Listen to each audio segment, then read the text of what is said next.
Administration plot against President Ferdinand Bongbong Marcos Jr.'s administration might have stemmed from the words uttered by young military and police officers frustrated with the government according. Ayan, nakausap niya to. O bakit?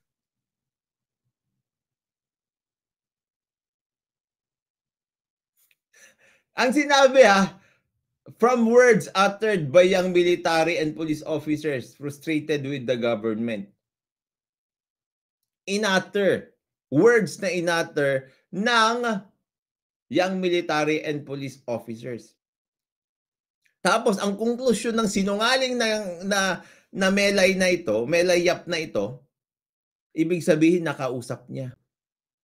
Bobo lang ang magsasabi doon na si Mayor Magalong ang nag-iengganyo sa kanya na mag-coup. Puro kayo propaganda at mahinang komprehensyon.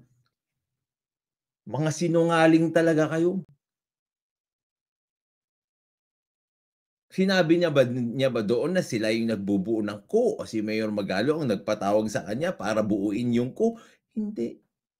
Sinungaling ka talaga.